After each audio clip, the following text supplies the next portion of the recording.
Alunos dos primeiros anos, tudo bom com vocês? Como vocês estão? Espero que todos estejam animados para mais uma semana de estudos. E na disciplina de filosofia dessa semana, a gente vai trabalhar cultura e humanização, a natureza e a cultura do homem. E a filosofia é uma área do conhecimento que busca entender o homem buscando o conhecimento de si próprio. E nós vamos trabalhar esse tema sobre natureza e a cultura, entendendo assim as diferenças entre o homem e o animal. As diferenças entre o homem e o animal não são apenas diferenças de grau, de racionalidade. Enquanto o animal ele permanece mergulhado na natureza, o homem é capaz de transformá-la, tornando possível a cultura. Então, assim, o homem é um ser cultural e social. O mundo resultante da ação humana é um mundo que não podemos chamar de natural, porque o homem transforma o ambiente em que vive. E pois esse ambiente se encontra sempre transformado pelo homem. O homem está sempre em transformação. E já o animal não, o animal permanece estável, mantém a natureza estável. Então, o homem é esse ser cultural, que vive a cultura. E o que seria a cultura? A palavra cultura, ela tem vários significados, tais como a cultura da terra ou a cultura de um homem letrado. Se o contato que o homem tem com o mundo é intermediado pelo símbolo, a cultura seria o conjunto de símbolos elaborados por um povo em um determinado tempo e lugar. Dada a infinita possibilidade de simbolizar, as culturas dos povos são múltiplas e variadas. Há várias formas de símbolos que o homem utiliza, que seria a linguagem, o trabalho, as manifestações artísticas, a religião. São tudo manifestações culturais que vêm dos símbolos. Então nós vamos falar de uma das principais, de um dos principais símbolos do ser humano, do homem, que é a linguagem. O homem é um ser que fala. A palavra se encontra no limiar do universo humano, pois caracteriza fundamentalmente o homem e o distingue do animal. O homem fala, o animal não fala. Ele se comunica, mas não se comunica pela fala. Então a linguagem é um sistema simbólico, é um símbolo. O homem é o único animal capaz de criar símbolos. Isto é, ele cria signos arbitrários em relação ao objeto que representa. E por isso mesmo, convencionais, ou seja, dependente de aceitação social, de um grupo social. A linguagem é, assim, um dos principais instrumentos na formação do mundo cultural. Esse mundo cultural é feito através da fala, da linguagem, pois é ela, a fala, que nos permite transcender a nossa experiência. No momento em que o homem dá nome a qualquer tipo de objeto da natureza, nós o individualizamos, o diferenciamos dos restos dos objetos que o cercam. Então, esse objeto ele passa a existir na consciência do homem. Outro tipo de símbolo que o homem tem é a questão do trabalho, seria o trabalho. O trabalho humano é uma ação dirigida por finalidade consciente e a resposta aos desafios da natureza na luta pela sobrevivência do homem. O homem trabalha para sobreviver. O trabalho, ao mesmo tempo que transforma a natureza, que muda a natureza, adaptando-a às necessidades humanas, altera o próprio homem, desenvolvendo suas faculdades. Isso significa que, pelo trabalho, o homem pode se autoproduzir, ele pode se autopromover através do trabalho. Seria um pouco concluir daí que a diferença entre o homem e o animal estaria no fato de o homem ser um animal que pensa, um animal racional e que fala. De fato, a linguagem humana permite a melhor ação transformadora do homem sobre o mundo.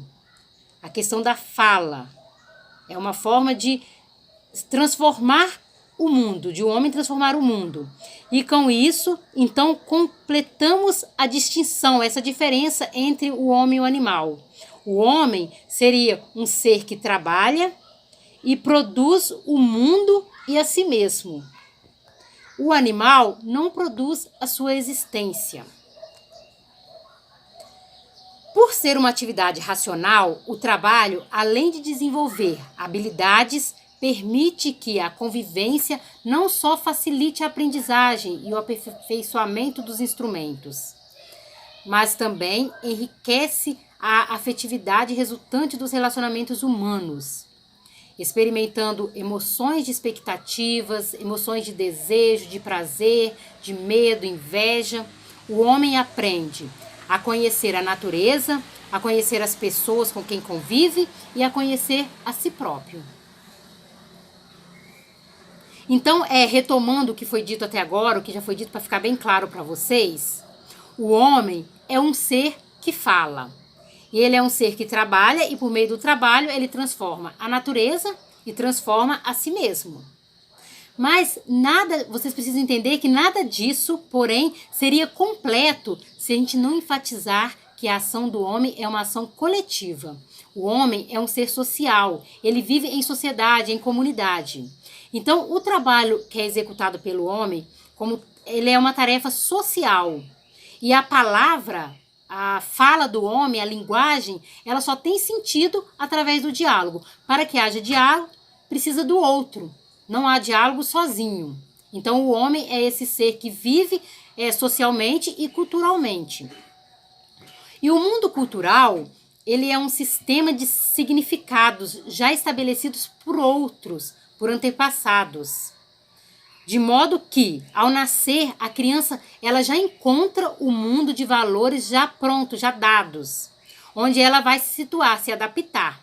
A língua que aprende, a maneira de se alimentar, o jeito de sentar, o jeito de andar, de correr, de brincar, o tom da voz nas conversas, as relações familiares, tudo isso, tudo enfim, está codificado. Tudo é uma questão de códigos. São códigos, símbolos que os homens criaram e que a gente vai se adaptando no decorrer da vida, da nossa existência. Todas as diferenças existentes no comportamento modelado em sociedade, esse comportamento que nós somos moldados, resultam da maneira pelo qual os homens organizam as relações entre si, que possibilita o estabelecimento de regras. Já que nós vivemos em sociedade, nós vivemos com o outro, precisa-se que haja regras, uma organização dessas relações, para que haja assim, um equilíbrio, uma harmonia de convivência social. E então precisa-se que se estabeleçam regras de conduta e dos valores para que norteiam a construção da vida social, econômica e política. Pensando assim, então, podemos dizer que os sistemas de controle da sociedade aprisionam o indivíduo numa rede aparentemente sem saída. Nós somos aprisionados, nós não temos total liberdade, porque nós precisamos, vivendo em grupos social, nós precisamos ter regras. E essas regras tiram um pouco a nossa liberdade. Portanto, a sociedade é a condição, pensando assim nessa questão da limitação da nossa liberdade, a sociedade é a condição de alienação e da liberdade. É a condição para o homem se perder, mas também se encontrar. O sociólogo norte-americano Peter Berge, ele usa a expressão êxtase. Êxtase, em grego, significa estar fora, sair de si. Ele usa essa expressão para explicar o ato possível de o homem se manter do lado de fora, ou dar um passo para fora da sua rotina, quebrar um pouco as regras normais da sociedade, o que permite o distanciamento em relação ao próprio mundo em que se vive.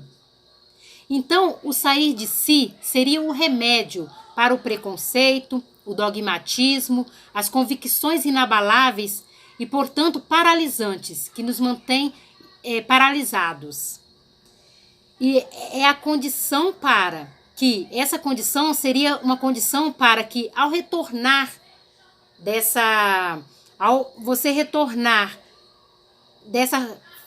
fuga de rotina, você fugiu da sua rotina, agora você vai retornar. Quando você retorna, você pode se tornar um homem melhor, você pode se tornar um indivíduo melhor, rever suas maneiras de viver e contribuir com uma sociedade melhor.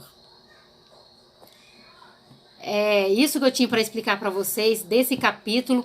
Vocês podem estar usando esse capítulo número 3º do livro didático de vocês para estar resolvendo as questões. Uma boa semana de estudo a todos e até a próxima.